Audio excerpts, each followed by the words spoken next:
নবী আপনাকে কাফেররা মিথ্যাবাদী বলে, আপনি কষ্ট নিয়েন না। আপনার পূর্বের নবীদেরকে মিথ্যাবাদী বলা হয়েছে, কষ্ট দিয়েছে, তারা ধৈর্য ধারণ করেছে, তাদের কাছে আমার সাহায্য এসেছে, আপনার কাছেও সাহায্য আসবে। তো আপনাকে মিথ্যাবাদী বলবে, এটা বলতে পারে, আপনি সহ্য করতে হবে। ওয়াজ করতেছে আলোচক, ওয়াজের মাঝখানে একজনে পাশ দিয়ে এসে বলবে, হুজুর এই আলোচনা ছাড়া আরেকটা করেন। সুদের ওয়াজ করবে খতিব সাহেব, মসজিদ কমিটির কেউ বলতে পারে, আপনি গত 6 বছর ভালোই আলোচনা করছেন, আজকে এই আলোচনা করলেন, আপনি উনি কি আপনারা করছে আলোচনা, মানে আপনি সুদ খান। তো এখন যখন ওনারা এটা বলার পরে ওই ইমাম, ওই খতিব, ওই ওয়াজ, ওই ইসলাম প্রচারকের এই মানসিকতা থাকতে হবে যে কথার কষ্ট দিলেও এটা সহ্য করতে হবে। সহ্য করা নবীদের সুন্নত, আর ঝামেলা করা আবু জাহেলের বৈশিষ্ট্য। কর্মের কষ্ট যেমন সহিহ বুখারীর বর্ণনা 4815 নম্বর হাদিস, রাসূলুল্লাহ সাল্লাল্লাহু আলাইহি সাল্লাম কাবা চত্বরে, তাকাইতে হবে আমার দিকে, কাবা চত্বরে নবীজি আছে, একজন কাফের আসছে, নাম উকবা ইবনে আবি মুআইদ। ওই যে নবীজি সিজদার মধ্যে যাওয়ার পরে যে ওটের নারী বুড়ি পায়খানা দিছিল কাঁধে, যেই ব্যক্তিটা, ওই লোকটাই কাবা চত্বরে আসছে। আসার পর দেখে নবীজির গলার মধ্যে একটা চাদর পেঁচাইছে, চাদর নবীজির গলায় চাদর পেঁচায়া, লাওয়া সাওবাহু ফি উনুকিহি ওয়া খানাকাহু বিহি খানকান শাদীদা, ধারালো চাদর নবীর গলায় পেঁচায়া দুই দিক থেকে টান দিস চাদর। ফাঁস লাগলে ওই ফাঁসির মানুষটা যেমন কষ্ট হয়, নবীজির ওই মুখের ভিতর থেকে কোনো আওয়াজ বের হচ্ছিল না, এইভাবে এত জোরে টান দিছে দুই দিক থেকে। আবু বকর সিদ্দিক রাদিয়াল্লাহু তাআলা আনহু আসার পর তাকে একটা ধাক্কা দিস, ওই কাফেরকে ধাক্কা দেওয়ার পর বললেন, আতাকতুলুনা রাজুলান আইয়াকুলা রাব্বিয়াল্লাহ, একটা মানুষকে এই কারণে হত্যা করবা যিনি বলে আমার রব আল্লাহ। ওয়াকাদ জাআকুম বিল বাইয়িনাতি মির রাব্বিকুম, এই সপক্ষে তিনি তোমাদের কাছে প্রমাণও নিয়ে এসেছেন, এরপরে মানুষটাকে তোমরা হত্যা করবা। কর্মের কষ্ট নবীকে দেওয়া হলো, নবীর গলায় চাদর পেঁচিয়ে নবীকে হত্যা করার চেষ্টা করা হলো। নবীজি অবিচলভাবে দাওয়াতের কাজ চালিয়ে গেলেন। যিনি দাওয়াত দিবে, যারা আমরা তাবলীগের কাজ করব, 4 নাম্বার বৈশিষ্ট্য কথার কষ্ট, কর্মের কষ্ট, এটা ধারণ করতে হবে। 5 নাম্বার আইয়ু আমিলান নাস আলা কদরি উকুলিহিম, মানুষের আকল অনুযায়ী মাঝে মাঝে দাওয়াতের কাজ করতে হবে, মানুষের আকল বুঝার চেষ্টা করতে হবে। সহিহ বুখারীর 126 নম্বর হাদিস, নবীজির মন চাইতেছে কাবা ঘরটা সংস্কার করতে, নবীর মন চাইতেছে যে কাবাটা একটু আমি সংস্কার করব, এটা ভেঙে সুন্দরভাবে আবার এটা বানিয়ে 2টা দরজা করবে, এটা নবীর নিয়ত, মন চায়, কিন্তু করতেছে না।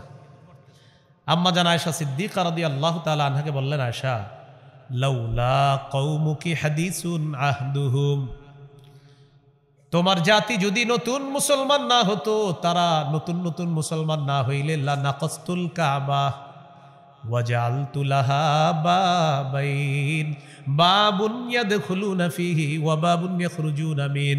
আয়েশা, তোমার জাতি নতুন মুসলমান না হলে আমি কাবাটা ভেঙে কাবার 2টা দরজা বানাইতাম, এক দরজা দিয়ে মানুষ প্রবেশ করত, আরেক দরজা দিয়ে মানুষ বের হইত। কিন্তু তোমার জাতি নতুন মুসলমান হয়েছে, এটা করতে গেলে তারা বলবে হ্যাঁ কি দরকার ছিল, এই জন্য তাদের আকল অনুযায়ী আমি কাজটা মন চাইতেছে করতে, তারপরেও করতেছি না, তাদের মস্তিষ্ক প্রসূত কারণে আমি অফ রইলাম। কি বোঝা গেল এখানে? নবী চাইতেছে 2টা দরজা বানাইতে, কিন্তু যারা নতুন মুসলমান হয়েছে তারা এখন বলবে এটা কাবা ভাঙা কি দরকার, এরকম বলতে পারে। নবী তাদের আকল অনুযায়ী চুপ থাকলেন, কাবাটা সংস্কার করলেন না। এই কাজটাই পরবর্তীতে আব্দুল্লাহ ইবনে জুবায়ের রাদিয়াল্লাহু তাআলা আনহু করেছিলেন। এখান থেকে কি বোঝা যায়? যারা ইসলাম প্রচারের কাজ করবে তারা জাতির মস্তিষ্ক বোঝার চেষ্টা করতে হবে। 6 নাম্বার আইয়াকুনা আলিমান বিশরিয়াতিল্লাতী ইয়াদউ ইলাইহা, যারা জাতিকে দাওয়াত দিবে, ইসলাম প্রচারের কাজ করবে, দাওয়াত ও তাবলীগের কাজ করবে, তিনি যেই বিষয়ে দাওয়াত দিবে ওই বিষয়ের জ্ঞান থাকতে হবে। আমি ঈমান ইয়াকিনের কথা বলবো, ততটুকু বলবো যতটুকু আমি জানি। আমি গাশতের আদবে কথা বলবো ততটুকু যতটুকু আমি জানি। আমি একজন মানুষকে ইসলামের দাওয়াত দিব ঠিক ততটুকু যতটুকু আমার জানা আছে। হুজুর জানবো কিভাবে? আলেমদের থেকে জানতে হবে। ওলামায়ে কেরামের সোহবতে থাকতে হবে, তাদের থেকে জেনে সঠিকটা বলতে হবে। আর তাদের সোহবতে না থাইকা যদি কোনো পথভ্রষ্ট মানুষের অনুসরণ করেন, সে নিজেও পথভ্রষ্ট হবে, আপনাকেও পথভ্রষ্ট করে ছাড়বে। এটা মাথায় রাখতে হবে। সেও কোরআনের অপব্যাখ্যা দিবে, হাদিসের অপব্যাখ্যা দিবে, আপনি তার অনুসরণে আপনিও এটা মাইরা দিবেন। এবং এই জাতীয় মানুষ পাওয়াও যাবে খুঁজলে। আল্লাহ হেফাজত করেন। যারা ওয়াজ করে, যারা আলোচনা করে, যারা মুবাল্লিগ, যারা ইসলাম প্রচার করে, তাদের কিছু বৈশিষ্ট্য থাকা দরকার। কিছু বৈশিষ্ট্য আমরা মনে রাখব। এখানে অনেক উলামায়ে কেরাম যারা বিভিন্ন জায়গায় আলোচনা করে থাকেন, ওয়াজ নসিহত করে থাকেন, আলোচক, ওয়ায়েজ বা মুবাল্লিগ, তাদের এক নম্বর বৈশিষ্ট্য হলো আল ইখলাসু ফি আমালি। দাওয়াতের কাজে ইখলাস থাকতে হবে। যিনি দাওয়াত দিবেন, যিনি আলোচনা করবেন, যিনি খতিব হবেন, এই কাজে ইখলাস থাকতে হবে। নাসাইর হাদিস 3140 নম্বর হাদিস। এক ব্যক্তি রাসূলুল্লাহ সাল্লাল্লাহু আলাইহি সাল্লামকে প্রশ্ন করলেন, আরাআইতা রাজুলান গাজা ফি সাবিলিল্লাহ ইয়ালতামিসুল আজরা ওয়ায যিকরা ফামা লাহু ইয়া রাসূলুল্লাহ। ওগো আল্লাহর নবী, আপনার কাছে জানতে চাই, এক ব্যক্তি জিহাদ করেছে, তার উদ্দেশ্য হলো আল্লাহর কাছ থেকে সওয়াব কামাই করা, আরেকটা হলো মানুষের বাহবা কামাই করা, মানুষ তাকে বড় মুজাহিদ বলবে, এই নিয়ত। ফামা লাহু ইয়া রাসূলুল্লাহ, হুজুর সে কি সওয়াব পাবে? রাসূলুল্লাহ সাল্লাল্লাহু আলাইহি সাল্লাম বললেন, লা শাইআ লাহু, সে কিছুই পাবে না। ভাই বক্স বন্ধ করেন, বক্স বন্ধ করেন। রাসূলুল্লাহ সাল্লাল্লাহু আলাইহি সাল্লাম বললেন, লা শাইআ লাহু, সে কিছুই পাবে না। আআদাহা সালাসা মাররাত, বাস এই আওয়াজই রাখেন, আর বাড়ায়েন না। তিনবার প্রশ্ন করলেন, হুজুর সে কি পাবে? নবীজি তিনবার বললেন, লা শাইআ লাহু, লা শাইআ লাহু, লা শাইআ লা, সে কিছু না, সে কিছুই পাবে না, সে কিছুই পাবে না। হাদিসের শেষে রাসূলুল্লাহ সাল্লাল্লাহু আলাইহি সাল্লাম বলেন, ইন্নাল্লাহা লা ইয়াকবালু মিনাল আমালি ইল্লা মা কানা লাহু খালিসা। আল্লাহ তাআলা বান্দার আমল ততক্ষণ কবুল করেন না, যতক্ষণ ওই আমলটা বান্দা ইখলাসের সাথে না করবে, ততক্ষণ আল্লাহ তাআলা আমল কবুল করেন না। তো যিনি আলোচক হবে, যিনি দায়ী হবে, যিনি কোরআনের খেদমত করবে, যে যেই পজিশনে আল্লাহর কাজ করবে, তার এক নাম্বার ইখলাস থাকতে হবে। 23 পারা 19 নম্বর পৃষ্ঠা সূরাতুজ জুমারের 11 নম্বর আয়াতে আল্লাহ বলেন, কুল ইন্নী উমিরতু আন আ'বুদাল্লাহা মুখলিসাল লাহুদ্দীন। নবী আপনি বলেন, আমাকে আদেশ করা হয়েছে আমি যেন ইখলাসের সাথে আল্লাহর ইবাদত করি, এই ব্যাপারে আমাকে আদেশ করা হয়েছে। তাহলে যিনি দাওয়াত দিবেন, যিনি আলোচক হবেন, যে যেই লাইনে দ্বীনের খেদমত করবে, সেখানে শুধুই ইখলাস থাকতে হবে। আলোচকের যদি এই নিয়ত থাকে, আমি আলোচনা করব, আমার রব আমাকে সওয়াব দান করবেন, পাশাপাশি আমাকে পুরা পৃথিবীবাসী যেন চিনে, এই পৃথিবীবাসী যেন চিনে, এই নিয়ত থাকলে আলোচককে আল্লাহ মোটেই তার এই আলোচনায় সওয়াব দিবেন না। আল্লাহর জন্য করলে আল্লাহ যদি তাকে প্রসিদ্ধ বানায় দেয়, এটা আল্লাহর শুকরিয়া, কিন্তু আল্লাহর জন্য কাজ করলে প্রসিদ্ধ হতেও পারেন, নাও হতে পারেন, শুধুই আল্লাহর জন্যই করতে হবে। 2 নাম্বার, আইয়াতাকিদা আন্নাহু ওয়ারিসুন বিদাওয়াতিহি ইলাল্লাহ লিনবিয়িহি মুহাম্মাদিন সাল্লাল্লাহু আলাইহি ওয়াসাল্লাম। যিনি দাওয়াত দিবেন, তিনি এই আকীদা রাখা যে আমি আমার দাওয়াতটা, আমার এই যে আমি আল্লাহর পথে মানুষকে আহ্বান করব, আমার বিশ্বাস আমি মুহাম্মদ সাল্লাল্লাহু আলাইহি সাল্লামের একজন ওয়ারিস হিসাবে কোরআন সুন্নাহ সঠিকভাবে প্রচার করা। ইন্না লিল্লাহি ওয়া ইন্না ইলাইহি রাজিউন। আল্লাহু আকবার।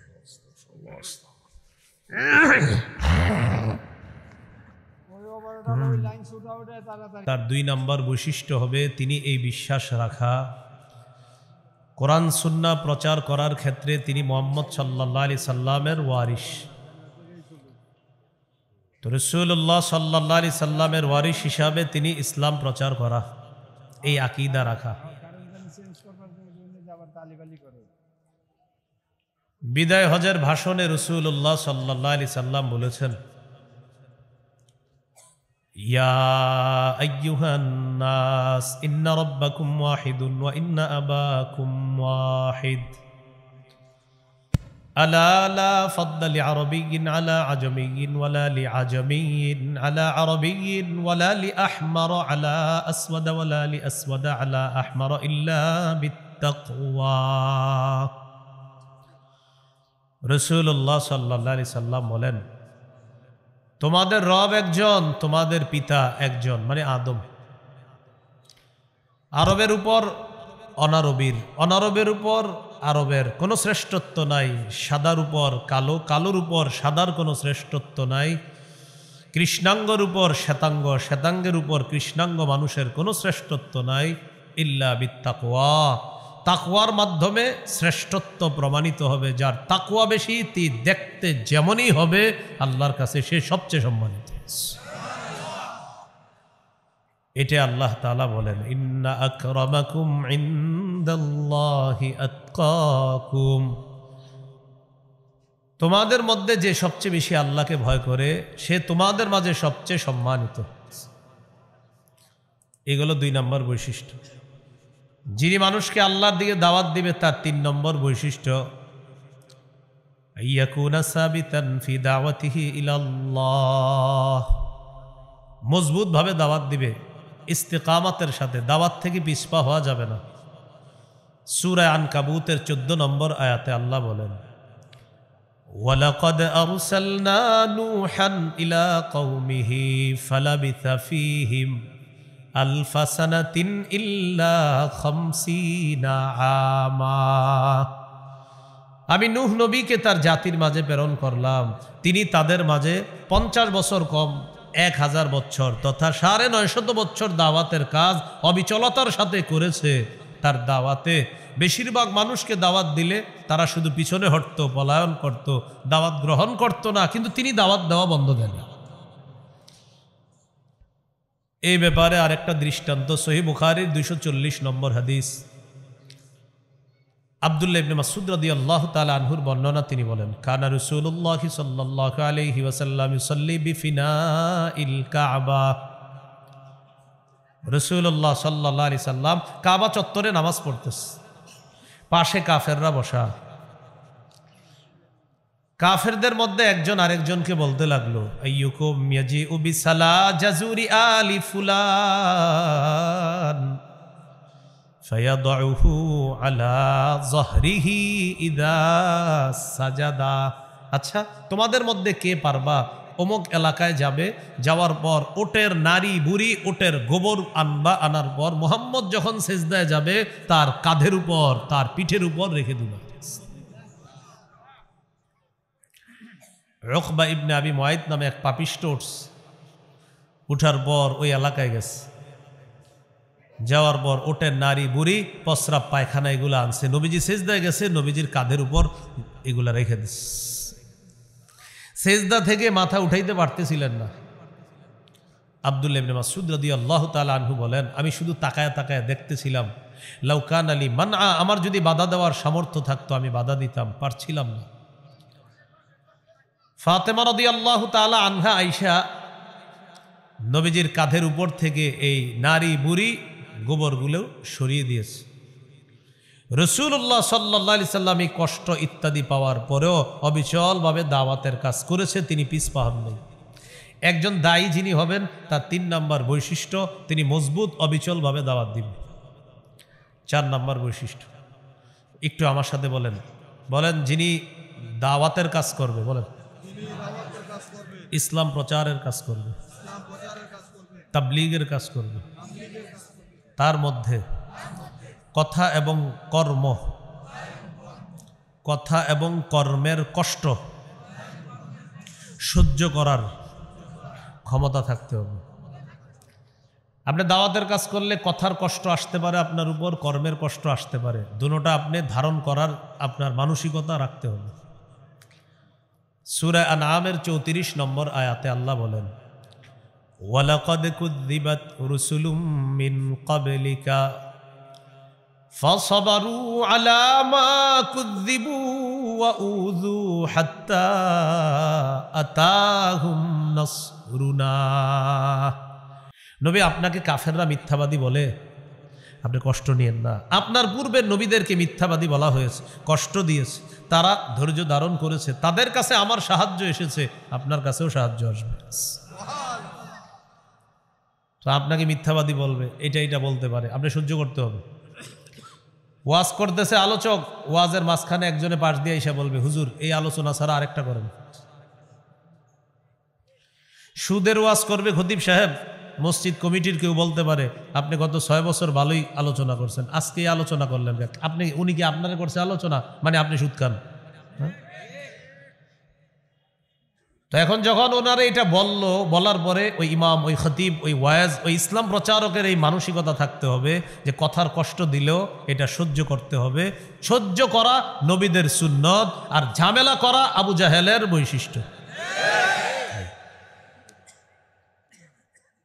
কর্মের কষ্ট যেমন সহিহ বুখারীর বর্ণনা 4815 নম্বর হাদিস, রাসূলুল্লাহ সাল্লাল্লাহু আলাইহি সাল্লাম কাবা চত্বরে, তাকাইতে হবে আমার দিকে, কাবা চত্বরে নবীজি আছে, একজন কাফের আসছে, নাম উকবা ইবনে আবি মুআইদ। ওই যে নবীজি সিজদার মধ্যে যাওয়ার পরে যে ওটের নারী বুড়ি পায়খানা দিছিল কাঁধে, যে ব্যক্তিটা, ওই লোকটাই কাবা চত্বরে আসছে। আসার পর দেখে নবীজির গলার মধ্যে একটা চাদর পেঁচাইছে, চাদর নবীজির গলায় চাদর পেঁচায়া, লাওয়া সাউবাহু ফি উনুকিহি ওয়া খানাকাহু বিহি খানকান শাদীদা, ধারালো চাদর নবীর গলায় পেঁচায়া দুই দিক থেকে টান দিস চাদর। ফাঁস লাগলে ওই ফাঁসির মানুষটা যেমন কষ্ট হয়, নবীজির ওই মুখের ভিতর থেকে কোনো আওয়াজ বের হচ্ছিল না, এইভাবে এত জোরে টান দিছে দুই দিক থেকে। আবু বকর সিদ্দিক রাদিয়াল্লাহু তাআলা আনহু আসার পর তাকে একটা ধাক্কা দিস, ওই কাফেরকে ধাক্কা দেওয়ার পর বললেন, আতাকতুলুনা রাজুলান আইয়াকুলা রাব্বিয়াল্লাহ, একটা মানুষকে এই কারণে হত্যা করবা যিনি বলে আমার রব আল্লাহ। ওয়াকাদ জাআকুম বিল বাইয়িনাতি মির রাব্বিকুম, এই সপক্ষে তিনি তোমাদের কাছে প্রমাণও নিয়ে এসেছেন, এরপরে মানুষটাকে তোমরা হত্যা করবা। কর্মের কষ্ট নবীকে দেওয়া হলো, নবীর গলায় চাদর পেঁচিয়ে নবীকে হত্যা করার চেষ্টা করা হলো। নবীজি অবিচলভাবে দাওয়াতের কাজ চালিয়ে গেলেন। যিনি দাওয়াত দিবে, যারা আমরা তাবলীগের কাজ করব, 4 নম্বর বৈশিষ্ট্য, কথার কষ্ট, কর্মের কষ্ট, এটা ধারণ করতে হবে। 5 নম্বর, আইয়ু আমিলান নাস আলা কদরি উকুলিহিম, মানুষের আকল অনুযায়ী মাঝে মাঝে দাওয়াতের কাজ করতে হবে, মানুষের আকল বুঝার চেষ্টা করতে হবে। সহিহ বুখারীর 126 নম্বর হাদিস, নবীজির মন চাইতেছে কাবা ঘরটা সংস্কার করতে, নবীর মন চাইতেছে যে কাবাটা একটু আমি সংস্কার করব, এটা ভেঙে সুন্দরভাবে আবার এটা বানিয়ে 2টা দরজা করবে, এটা নবীর নিয়ত, মন চায়, কিন্তু করতেছে না। আম্মা জান আয়েশা সিদ্দিকা রাদিয়াল্লাহু তাআলা আনহাকে বললেন, আয়েশা, লাউলা কওমুকি হাদিসুন আহদুহুম, তোমার জাতি যদি নতুন মুসলমান না হতো, তারা নতুন মুসলমান না হইলে, লা নাকাসতুল কাবা ওয়াজআলতু লাহা বাবাইন, বাবুন ইয়াদখুলুনা ফিহি ওয়া বাবুন ইয়াখরুজুনা মিন। আয়েশা, তোমার জাতি নতুন মুসলমান না হলে আমি কাবাটা ভেঙে কাবার 2টা দরজা বানাইতাম, এক দরজা দিয়ে মানুষ প্রবেশ করত, আরেক দরজা দিয়ে মানুষ বের হইত। কিন্তু তোমার জাতি নতুন মুসলমান হয়েছে, এটা করতে গেলে তারা বলবে হ্যাঁ কি দরকার ছিল, এই জন্য তাদের আকল অনুযায়ী আমি কাজটা মন চাইতেছে করতে, তারপরেও করতেছি না, তাদের মস্তিষ্ক প্রসূত কারণে আমি অফ রইলাম। কি বোঝা গেল এখানে? নবী চাইতেছে 2টা দরজা বানাইতে, কিন্তু যারা নতুন মুসলমান হয়েছে তারা এখন বলবে এটা কাবা ভাঙা কি দরকার, এরকম বলতে পারে। নবী তাদের আকল অনুযায়ী চুপ থাকলেন, কাবাটা সংস্কার করলেন না। এই কাজটাই পরবর্তীতে আব্দুল্লাহ ইবনে জুবায়ের রাদিয়াল্লাহু তাআলা আনহু করেছিলেন। এখান থেকে কি বোঝা যায়? যারা ইসলাম প্রচারের কাজ করবে তারা জাতির মস্তিষ্ক বোঝার চেষ্টা করতে হবে। 6 নাম্বার, আইয়াকুনা আলিমান বিশরিয়াতিল্লাতি ইয়াদউ ইলাইহা। যারা জাতিকে দাওয়াত দিবে, ইসলাম প্রচারের কাজ করবে, দাওয়াত ও তাবলীগের কাজ করবে, তিনি যেই বিষয়ে দাওয়াত দিবে ওই বিষয়ের জ্ঞান থাকতে হবে। আমি ঈমান ইয়াকিনের কথা বলবো, ততটুকু বলবো যতটুকু আমি জানি। আমি গাশতের আদবে কথা বলবো ততটুকু যতটুকু আমি জানি। আমি একজন মানুষকে ইসলামের দাওয়াত দিব ঠিক ততটুকু যতটুকু আমার জানা আছে। হুজুর জানবো কিভাবে? আলেমদের থেকে জানতে হবে, ওলামায়ে কেরামের সোহবতে থাকতে হবে, তাদের থেকে জেনে সঠিকটা বলতে হবে। আর তাদের সোহবতে না থাইকা যদি কোনো পথভ্রষ্ট মানুষের অনুসরণ করেন, সে নিজেও পথভ্রষ্ট হবে, আপনাকেও পথভ্রষ্ট করে ছাড়বে। এটা মাথায় রাখতে হবে। সেও কোরআনের অপব্যাখ্যা দিবে, হাদিসের অপব্যাখ্যা দিবে, আপনি তার অনুসরণে আপনিও এটা মাইরা দিবেন। এবং এই জাতীয় মানুষ পাওয়াও যাবে খুঁজলে। আল্লাহ হেফাজত করেন। সূরা বানী ইসরাঈলের 36 নম্বর আয়াতে আল্লাহ বলেন, ইন্নাস সামআ ওয়াল বাসারা ওয়াল ফুআদা কুল্লু উলাইকা কানা আনহু মাসউলা। চোখ, কান, অন্তর এগুলা সম্পর্কে জিজ্ঞাসা করা হবে। সূরা ইয়াসিনের 65 নম্বর আয়াতে আল্লাহ বলেন, আল-ইয়াওমা নাখতিমু আলা আফওয়াহিহিম, আজ আমি তাদের মুখে মোহর মেরে দিব। ওয়া তুকাল্লিমুনা আইদিহিম, তাদের হাত আমার সাথে কথা বলবে। ওয়া তাশহাদু আরজুলুহুম বিমা কানু ইয়াকসিবুন, তাদের পা সাক্ষী দিবে তারা কি কি করছে। সূরা হামিম আস-সাজদা 20-21 নম্বর আয়াতে আল্লাহ বলেন, 24 পারা। ভাই আওয়াজ কি বাড়াইতেছেন? আপনারা কি বলছে আওয়াজ বাড়াইতে? হ্যাঁ, আপনারা কেউ বলছে আওয়াজ বাড়াইতে? আরে কেউ বলছে আপনারে? সেটা বলেন।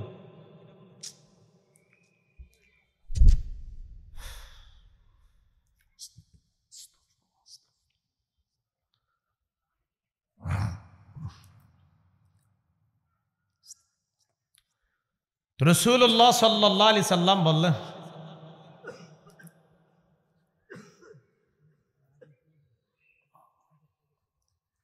সূরা হামিম আস-সাজদা 20-21 নম্বর আয়াত, 24 পারা 17 নম্বর পৃষ্ঠা 18। ভাই এত আওয়াজের বয়ান হলে আমার আবার দাওয়াত দিয়েন না।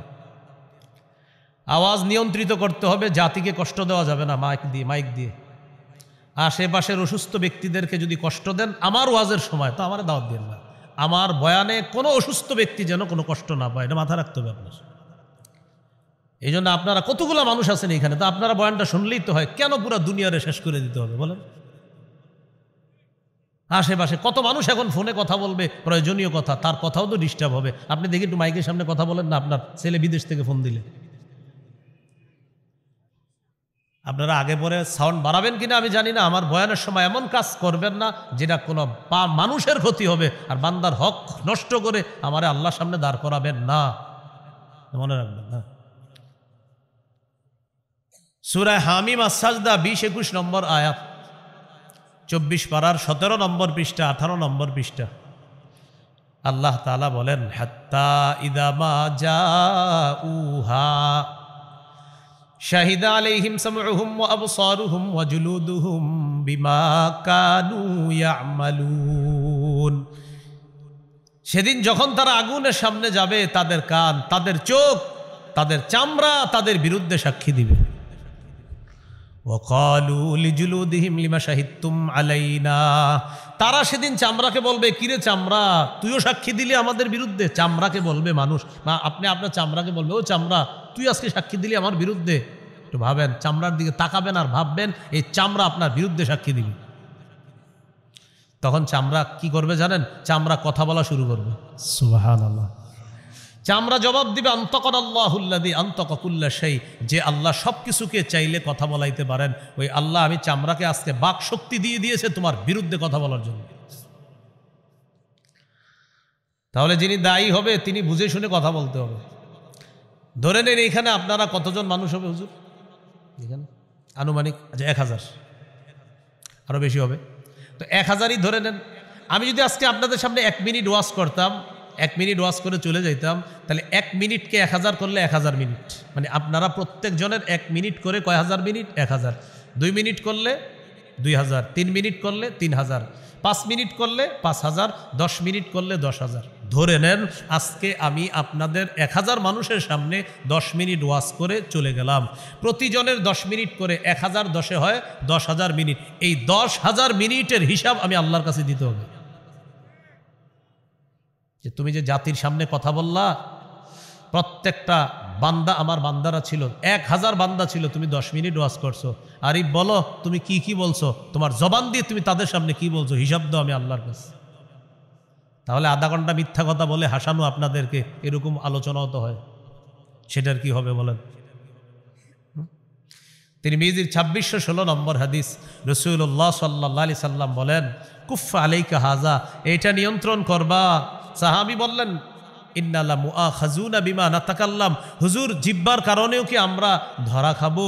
রাসূলুল্লাহ সাল্লাল্লাহু আলাইহি সাল্লাম বললেন, হাল ইয়াকুবুন নাসা ফিন নারি আলা ওয়ুজুহিহিম আও আলা মানাখিরিহিম ইল্লা হাসাইদু আলসিনাতিহিম। বেশিরভাগ মানুষ শুধু জিহ্বার অপরাধে মাথাটা নিচে পা উপরের দিকে দিয়ে ধাক্কাইতে ধাক্কাইতে জাহান্নামে নিক্ষেপ করা হবে, শুধু জিহ্বার অপরাধে। ভাই কিসের অপরাধ? হ্যাঁ, জিহ্বার অপরাধ। আল্লাহ আমাদেরকে হেফাজত করেন। রাসূলুল্লাহ সাল্লাল্লাহু আলাইহি সাল্লাম বলেন, মাইয়াজমান লিমা বাইনা লাহিয়াইহি ওয়া মা বাইনা রিজলাইহি, কেউ যদি জিহ্বা আর লজ্জাস্থান এই 2 অঙ্গ দিয়ে সে গুনাহ করে না, এই নিরাপত্তা নিশ্চয়তা দিয়ে দেয়, আজমান লাহুল জান্নাহ, আমি তাকে জান্নাতে নেওয়ার জিম্মাদার হয়ে যাব। তাহলে যিনি দায়ী হবেন, যিনি আলোচক হবেন, তার মাথায় রাখা আমি যা বলতেছি এটার হিসাব আল্লাহর কাছে দিতে হবে, এবং আমি জেনে বুঝে সঠিকটা বলতে হবে। এরপরেও যদি আপনাদের সামনে আমি ভুল বলে ফেলি, কোনো আলেম যদি আমার সেই ভুল ধরিয়ে দেয়, আমি মেনে নেওয়া, আর আমার ভক্তরাও এটা মেনে নেওয়া। কিন্তু বর্তমানে কোনো আলেম যদি ভুল ধরিয়েও দেয়, তিনিও মানে না, ভক্তরাও মানতে চায় না।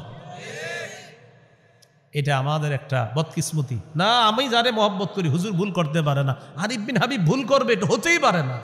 এরকম আমার এক জাতীয় ভক্ত আছে। আপনারা আমার ভক্ত না, শত্রু। আমার ভুল হবে না তো কার ভুল হবে? অবশ্যই ভুল হবে। সেই ভুল আলেমরা ধরিয়ে দিবে, সেটা আমি শুধরে নিতে হবে। যদিও আমি বিশ্ব আমির হই, আমার যদি ভুলও হয় আর ওলামায়ে কেরাম যদি সেই ভুল ধরিয়ে দেয়, আমি মেনে নেওয়া এবং আমার অনুসারীরা মেনে নেওয়ার নাম হবে বুদ্ধিমানের কাজ, আর মেনে না নেওয়ার নাম হবে পথভ্রষ্টতা, গোমরাহি, জাহান্নামের কাজ। এই হলো 6 নাম্বার, যিনি দাওয়াত দিবে তার গুণ। 7 নাম্বার বৈশিষ্ট্য হবে, যিনি দাওয়াত দিবে তিনি উম্মতের কল্যাণকামী হতে হবে। প্রত্যেকটা মানুষ আমার সামনে যারা আছেন, আমি আপনাদের কল্যাণ কামনা করতে হবে। আমি এখানে আসার পর দেখেন, আপনার প্রত্যেকে যারা দাঁড়িয়ে আছেন, বসে আছেন, সবার কল্যাণ কামনা করা, এটা আমার গুণ, বৈশিষ্ট্য থাকতে হবে। আপনারা আমার সাথে যদি খারাপ আচরণও করেন, কিন্তু আমি আপনাদের কল্যাণ কামনা করতে হবে, এটা একজন দায়ীর গুণ থাকতে হবে। আর খারাপ আচরণের ব্যাপারে তো বললাম, দায়ীর সাথে কথার কষ্ট হতে পারে, কর্মের কষ্ট হতে পারে, এটা তার সহ্য করতে হবে। সহিহ বুখারীর 57 নম্বর হাদিস, আন জারির ইবনে আব্দুল্লাহ রাদিয়াল্লাহু তাআলা আনহু قال বায়াতু রাসূলুল্লাহি সাল্লাল্লাহু আলাইহি ওয়াসাল্লাম আলা ইকামিস সালাতি ওয়া ইতাইজ যাকাতি ওয়ান নুসহি লিকুল্লি মুসলিম। জারির ইবনে আব্দুল্লাহ বলেন, আমি আল্লাহর রাসূলের কাছে বায়াত হলাম এই মর্মে, আমি নামাজ কায়েম করব, যাকাত আদায় করব, সারা পৃথিবীর সমস্ত মুসলমানের কল্যাণ কামনা করব, এই মর্মে আমি নবীর কাছে বায়াত হলাম। প্রত্যেকটা মুসলমানের কল্যাণ কামনা করতে হবে। 8 নাম্বার, যিনি দায়ী হবে, দাওয়াত দিবে, তিনি যাদেরকে দাওয়াত দিবে তাদের হেদায়েতের দোয়া করতে হবে। আমি আপনাদের এখান থেকে চলে যাওয়ার পরেও অন্য এলাকায় গিয়ে আমার দায়িত্ব, কর্তব্য আপনাদের জন্য দোয়া করা। যেখানেই থাকি সবার জন্য দোয়া করতে হবে। এই জন্য আমি আমার প্রত্যেক দিনের সর্বশেষ দোয়ায় আমি বলি, আল্লাহ আমার সামনে যারা বসা, আমি যাদের সামনে বসি, আল্লাহ এই পৃথিবীর যত মানুষের সামনে আমি বসেছি, যারা আমার সামনে বসেছে, যাদের কাছে আমি কোরআন সুন্নাহর 2-4টা কথা প্রচার করেছি, আল্লাহ আমার মা, আমার বাবা, আমার উস্তাদ, আমার ছাত্র ভাই, আমার কলিগ, সহপাঠী, সবার সাথে আপনি আমাকে জান্নাতে দেখা করাইয়া দিন। এই দোয়াটা আমি প্রতিদিন সর্বশেষ দোয়া হয়, আমি চেষ্টা করি সবার জন্য দোয়া করতে, কারণ এটা দায়িত্ব। যিনি দাওয়াত দিবে তার দায়িত্ব, কর্তব্য, দোয়া করতে হবে। সহিহ বুখারীর বর্ণনা 2937 নম্বর হাদিস, 2937। এই হাদিসের মধ্যে আছে, রাসূল সাল্লাল্লাহু আলাইহি সাল্লামকে বললেন, হুজুর ইন্না দাউসান আসদ, দাউস গোত্র, বলেন কি গোত্র? দাউস। একটা এলাকা, এই দাউস গোত্র আসদ নাফরমান, এরা নাফরমানি করছে, হুজুর তাদের বিরুদ্ধে বদদোয়া করেন। নবীজি বললেন আল্লাহুম্মা হদি দাউসা, আল্লাহ দাউস গোত্রকে আপনি হেদায়েত দিয়ে দেন। সুবহানাল্লাহ। নবীকে বললেন ইয়া রাসূলুল্লাহ, দাউস গোত্রের বিরুদ্ধে বদদোয়া করেন। আল্লাহ নবী বললেন আল্লাহুম্মা হদি দাউসা, আল্লাহ দাউসকে আপনি হেদায়েত দিয়ে দেন। ওয়াতি বিহিম, এবং তাদেরকে আপনি ইসলামের ছায়াতলে নিয়ে আসেন। সুবহানাল্লাহ। আপনার দাউসকে আল্লাহ হেদায়েত দিয়ে দেন আর দাউসকে ইসলামের পতাকা তলে নিয়ে আসেন। নবীরে বললেন বদদোয়া করেন, নবী করে দিলেন দোয়া। সুবহানাল্লাহ। এটা দায়ের 8 নম্বর গুণ।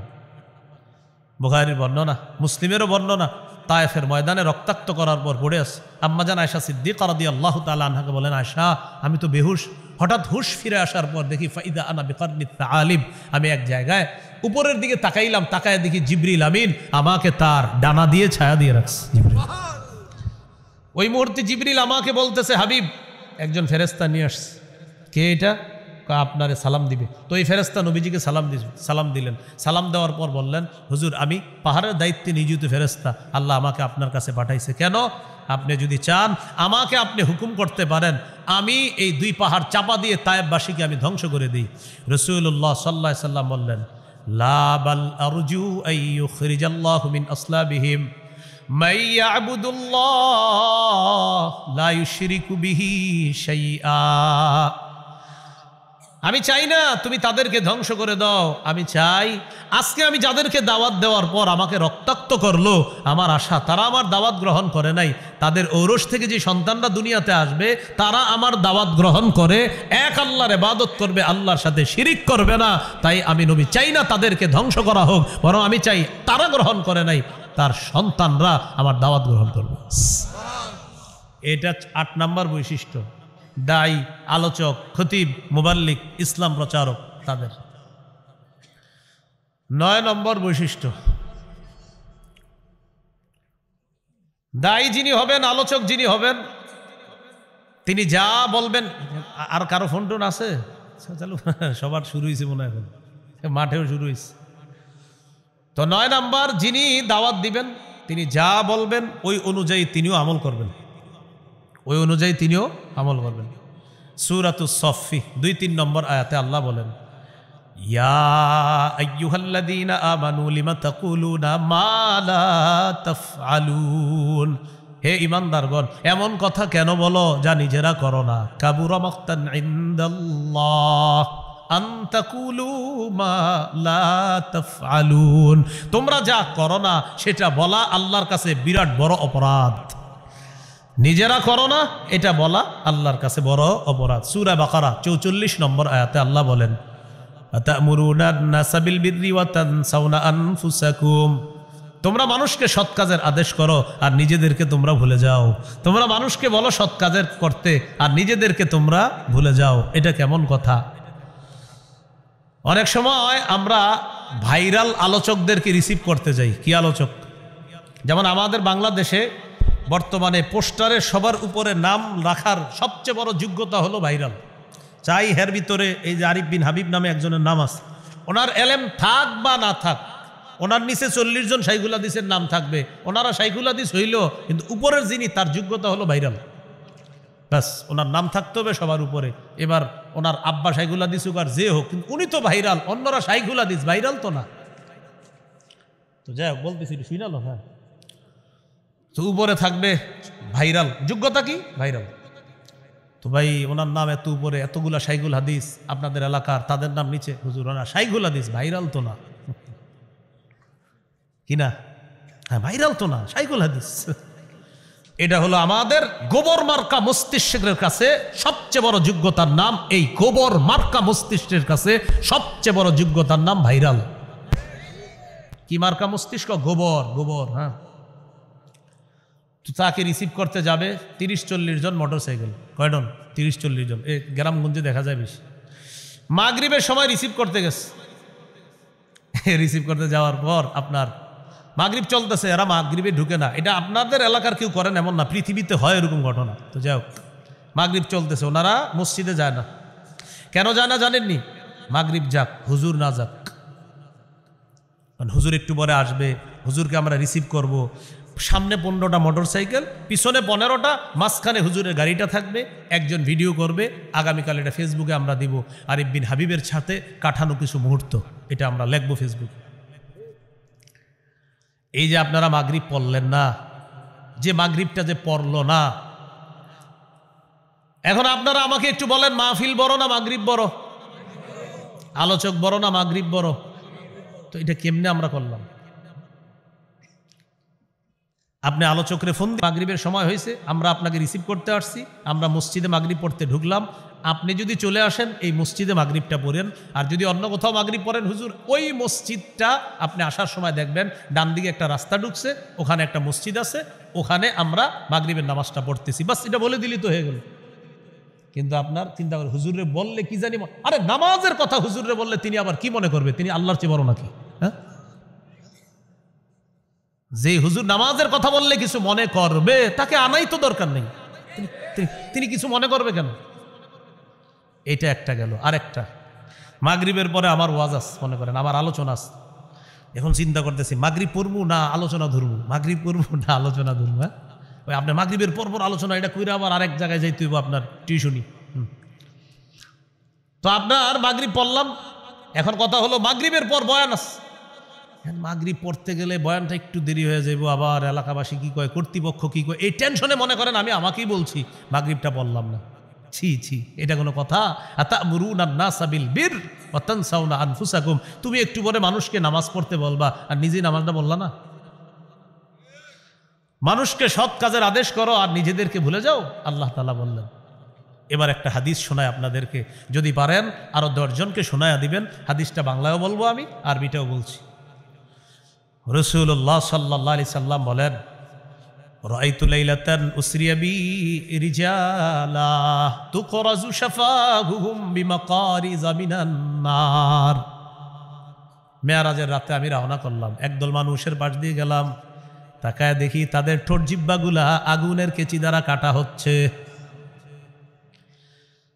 আমি জিবরিল আমিনকে প্রশ্ন করলাম, জিবরিল এরা কারা? জিবরিল আমিন জবাব দেয়, হাউলাই খুতাবাউ উম্মতিকা ইয়া রাসূলুল্লাহ। হুজুর, এরা হলো আপনার উম্মতের বক্তাগণ, এরা হলো আপনার উম্মতের বক্তাগণ, এরা হলো আপনার উম্মতের বক্তাগণ। কি ভাই, নবীজিরে বলতেছে জিবরিল, হুজুর এরা আপনার উম্মতের বক্তাগণ। আল্লাযীনা ইয়ামুরুনা নাসা বিল বিররি ওয়া ইয়ানসাউনা আনফুসাহুম, হুজুর তারা মানুষকে সৎ কাজের আদেশ করত আর নিজেদেরকে সব সময় ভুলে থাকতো। এরা তারা কিয়ামত পর্যন্ত ঠোঁট আর জিহ্বা এইভাবে কাটা হবে। আমি আপনাদের সকলের কাছে দোয়া চাইতেছি, আমি আপনাদের কাছে দোয়া চাই। দেখেন আমি তো এই শ্রেণীর অন্তর্ভুক্ত, আল্লাহ যেন এই শ্রেণীর মধ্যে আমাদের নামায়। যারা দাওয়াতের কাজ করতেছে সবাইকে যেন আল্লাহ তাআলা এই গজব থেকে হেফাজত করেন, বরং সবাই যেন জাতিকেও কল্যাণের কথা বলবে, নিজেও কল্যাণের পথে চলবে, এই জাতীয় আলোচক সবাই যেন হতে পারে। আল্লাহ তৌফিক দান করেন। আমি সবার কাছে আমার জন্যই দোয়া চাচ্ছি, যেন আমার জীবনে এরকম ভয়ঙ্কর কিছু না হয় যে আমার জিহ্বা, আমার ঠোঁট আমার কাটা লাগে। ভাই, এটা তো আমি সহ্য করতে পারবো না। আল্লাহ আমাদেরকে এই 9টা বৈশিষ্ট্য বললাম, যারাই কাজ করবেন দাওয়াতের ময়দানে 9টা বৈশিষ্ট্য মনে রাখতে হবে। আল্লাহ তৌফিক দান করেন। তো পড়ছিলাম আলিফ লাম মিম সূরা বাকারা, মনে আসেনি? আচ্ছা, এখন দেখেন কোরআন বুঝে পড়লেও সওয়াব আছে, না বুঝে পড়লেও সওয়াব আছে। কেউ যদি বলে কোরআন না বুঝে পড়লে কোনো ফায়দা নাই, কোনো উপকার নাই, কথাটা ঠিক না। কেন ঠিক না? দেখেন আল্লাহ তাআলা বলেন আলিফ লাম মিম, আলিফ লাম মিম, এটার অর্থ কি আল্লাহ ছাড়া কেউ জানে না। আল্লাহু আ'লামু বিমুরাদিহি বিযালিক, এটার অর্থ একমাত্র আল্লাহই ভালো জানেন। এখন যদি বলেন অর্থ না বুঝে বুঝলে কোনো সওয়াব নাই, তাহলে আলিফ লাম মিম এটার কি কোনো সওয়াব নাই? আছে সওয়াব? তো অর্থ তো জানি না। আলিফ লাম মিম এটার অর্থ জানি তো সওয়াব আসেনি, তো অর্থ না জানলে না বলে লাভ নাই। অর্থ না জানলে না বলে আপনি লাভ নাই বললেন, তো অর্থ না জানলে যদি লাভ না থাকে তো আলিফ লাম মিমের কি হবে সেটা বলেন। তিরমিজির হাদিস 2910 নম্বর হাদিস, ক্বালা রাসূলুল্লাহ সাল্লাল্লাহু আলাইহি ওয়াসাল্লাম, মান ক্বারাআ হারফাম মিন কিতাবিল্লাহ ফালাহু বিহি হাসানা ওয়াল হাসানাতু বিআশরি আমসালিহা। নবীজি বলেন, কোরআনের একটা অক্ষর যদি কেউ তেলাওয়াত করে, সাথে সাথে তার আমলনামায় 10টা নেকি লিপিবদ্ধ হয়ে যায়। এরপর নবী এমন একটা আয়াত দিয়ে নবী দলিল দিলেন। নবী বলেন আলিফ লাম মিম। নবী বলেন লা আকুলু আলিফ লাম মিম হারফুন। আমি নবী বলছি না আলিফ লাম মিম পুরাটা একটা অক্ষর, এমনটা বলি না, বরং আলিফুন হারফুন ওয়া লামুন হারফুন ওয়া মিমুন হারফুন। আরিফ একটা অক্ষর, লাম একটা অক্ষর, মিম একটা অক্ষর। আলিফ লাম মিম কারো মুখ থেকে যদি উচ্চারণ হয়, যদিও অর্থ জানি না, সাথে সাথে তার আমলনামায় 30টা নেকি লিপিবদ্ধ করে দেওয়া হয়। তাহলে অর্থ না বুঝে পড়লেও সওয়াব আছে। বাকি সবাইকে উৎসাহিত করব, অর্থ বোঝার চেষ্টা করব। বলেন ইনশাআল্লাহ। বয়স্ক শিক্ষা, কোরআন শিক্ষা হয় এখানে। আমি বয়স্ক শিক্ষা মাদ্রাসার মোতামিম সাহেবকে বলবো, আপনি কোরআন শিখানোর পাশাপাশি তাদেরকে অন্তত আলাম তারা থেকে নিয়ে নাস পর্যন্ত সূরাগুলোর অনুবাদও শিখিয়ে দেন। মহিলাদেরও বয়স্ক শিক্ষা এখানে আছে, মা বোনদেরকেও আপনারা আলাম তারা থেকে অন্তত নাস পর্যন্ত অনুবাদ শিখান। লাভ হবে কি, তিনি যখন নামাজে দাঁড়াবে, দাঁড়ানোর পর আউযুবিল্লাহর অনুবাদও পারে, বিসমিল্লাহর অনুবাদ পারে, আলহামদুলিল্লাহি রাব্বিল আলামিন পুরা সূরার অনুবাদ পারে। এরপর পড়তেছে আলাম তারা কাইফা ফাআলা রাব্বুকা বিআসহাবিল ফিল, পুরা সূরার অনুবাদ পারে। অনুবাদ একদিক দিয়ে মুখে পড়তেছে আর অন্তরে অনুবাদ মনে পড়তেছে। ইবলিস ধোঁকা দেওয়ার সুযোগ পাইতেছে না। 4 রাকাত নামাজে ফাতিহাও পড়লো, সূরাও মিলাইলো, অনুবাদগুলোও তিনি পারে। রব্বানা লাকাল হামদের অনুবাদও পারে, সুবহানা রব্বিয়াল আজিমের অনুবাদ পারে, সুবহানা রব্বিয়াল আলার অনুবাদ পারে, আত্তাহিয়াতুর অনুবাদ পারে, আল্লাহুম্মা সাল্লি আলা মুহাম্মদ, আল্লাহুম্মা বারিক আলা মুহাম্মদ, এগুলার অনুবাদও পারে। পুরা নামাজ শেষ করবে আসসালামু আলাইকুম ওয়া রাহমাতুল্লাহ, এটারও অনুবাদ পারে। পুরা নামাজে ইবলিস ট্রাই করছিল আপনারে ধোঁকা দেওয়ার, বেচারা পারে নাই। কেন পারে নাই? কারণ আপনি একদিক দিয়ে পড়তেছেন, আরেক দিক দিয়ে আপনার দিলে চলতেছে ও আলাম তারার মানে এটা, লিইলাফির মানে এটা, সুবহানা রব্বিয়াল আজিম আলা আমি বুঝতেছি, কলবের মধ্যে আপনার বুঝ আসতেছে, জবানে আপনি পড়তেছেন। ইবলিস ধোঁকা দেওয়ার চেষ্টা চালায়াও সালাম পর্যন্ত ধোঁকা দিতে পারে নাই। এই জন্য আলাম তারা থেকে কিছু সূরা আমরা শিখিয়ে দেব। বয়স্ক যারা আছে, এই মাশাআল্লাহ আমার আগে যিনি তেলাওয়াত করছে উনিও মনে হয় এই বয়স্ক মাদ্রাসার ছাত্র। হ্যাঁ, কত সুন্দর তেলাওয়াত করছে, তো বুঝারই উপায় নেই। এই যে একটু আগে যিনি তেলাওয়াত করছে উনি যে বয়স্ক মাদ্রাসার ছাত্র, আমি তো ভাবছি কোনো কারি সাহেব পড়তেছে, মানে কোনো কারি বলতে উনি পড়াশোনা করে একজন জেনুইন মাদ্রাসার কারি সাহেব, আমি এটাই ভাবছি। পরে হুজুর এসে বলতেছে, হুজুর উনি কিন্তু আমগো বয়স্ক মাদ্রাসার ছাত্র। সুবহানাল্লাহ। তো মাশাআল্লাহ, আল্লাহ তাআলা তাকে সহ আরো যারা এরকম বয়স্ক মাদ্রাসায় আছেন সকলকে যেন সুন্দরভাবে কোরআন তেলাওয়াত করতে পারেন, আল্লাহ তৌফিক দান করেন। আমিন। এইগুলো আলিফ লাম মিম। এরপরে আল্লাহ বলেন যালিকাল কিতাবু লা রাইবা ফীহ, এই কিতাব, এটার মধ্যে কোনো সন্দেহ নাই। এই কিতাব যে আল্লাহর পক্ষ থেকে, এতে কোনো সন্দেহ নাই। সূরা ইউনূসের 37 নম্বর আয়াতে আল্লাহ বলেন ওয়ামা কানা হাযাল কুরআনু আইয়ুফতারা মিন দুনিল্লাহ ওয়ালাকিন তাসদীকাল্লাযী বাইনা ইয়াদাইহি ওয়া তাফসীলাল কিতাবি লা রাইবা ফীহি মির রাব্বিল আলামিন। আল্লাহ তাআলা বলেন এই কোরআন কারো থেকে বানানো নয়, এটা আল্লাহ ছাড়া কারো থেকে তৈরি করা না, বরং এটা আল্লাহর পক্ষ থেকে কিতাব। এই কিতাব তার আগের যতগুলা আসমানি কিতাব আছে সবগুলা কিতাবকে সত্যায়ন করে হলো আল কোরআন। এই কোরআন তার পূর্বের যত কিতাব আছে সব কিতাবগুলার ব্যাখ্যা দেয়, এটা হলো আল কোরআন।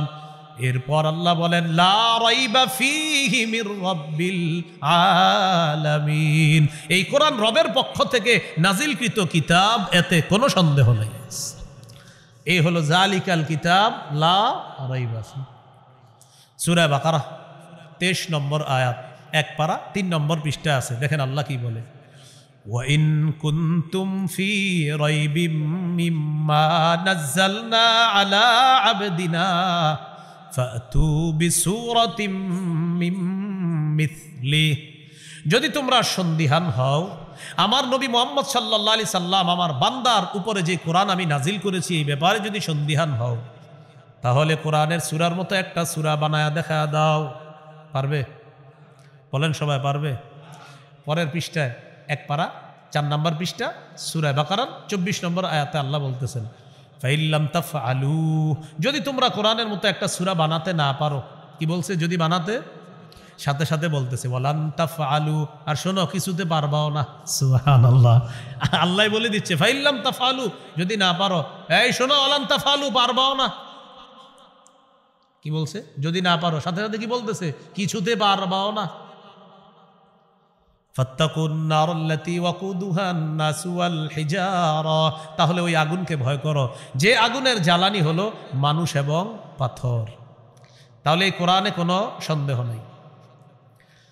সূরা আলিফ লাম মিম আস-সাজদা 2 নম্বর আয়াতে আল্লাহ বলেন আলিফ লাম মিম তানজিলুল কিতাবি লা রাইবা ফীহি মির রাব্বিল আলামিন। 21 পারা 14 নম্বর পৃষ্ঠার শুরুতে আছে সূরা আলিফ লাম মিম আস-সাজদা। আল্লাহ বলেন এই কোরআন আল্লাহর পক্ষ থেকে নাজিলকৃত, কোনো সন্দেহ নাই এটা বিশ্বজগতের রব আল্লাহর পক্ষ থেকে নাজিলকৃত কিতাব আল কোরআন। সামনে যাই আমরা, পরে কি বলে আল্লাহ দেখেন, হুদাল্লিল মুত্তাকিন, কোরআন মানুষের জন্য হেদায়েত, মুত্তাকিদের জন্য হেদায়েত।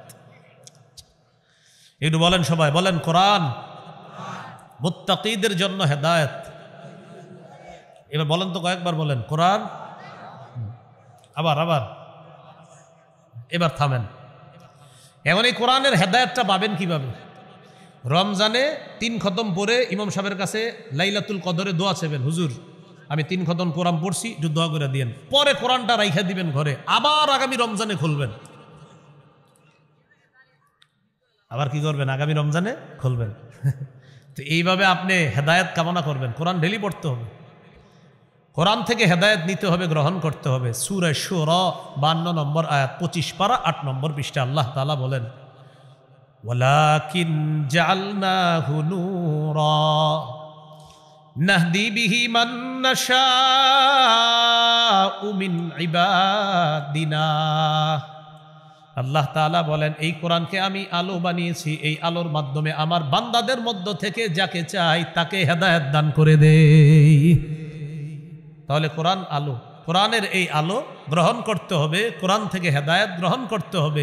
আল্লাহ তাআলা তৌফিক দান করেন।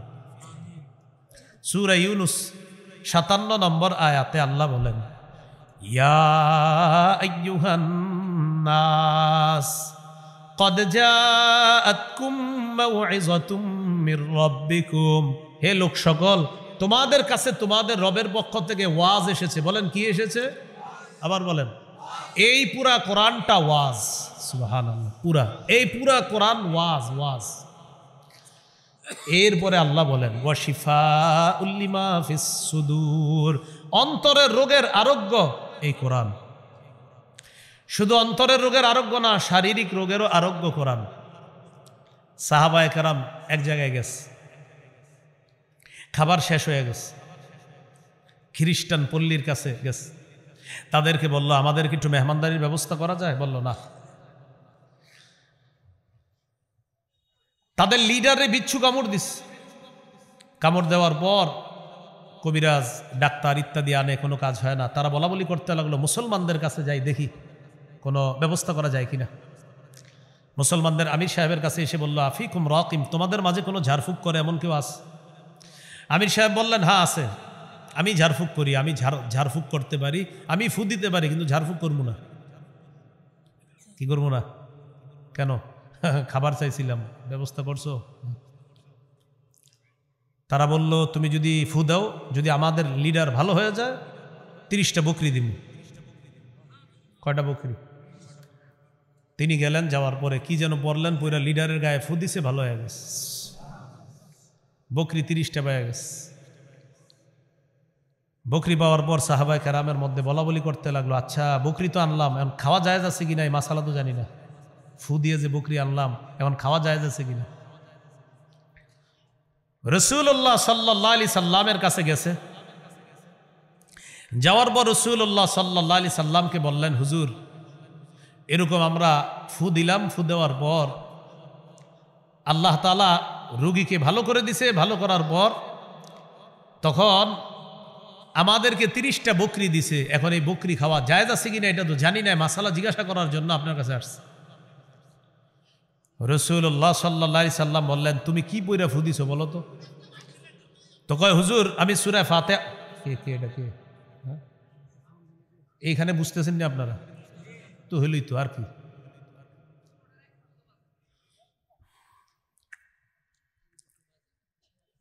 কোনো লাইন বুঝে পিচ্ছি না।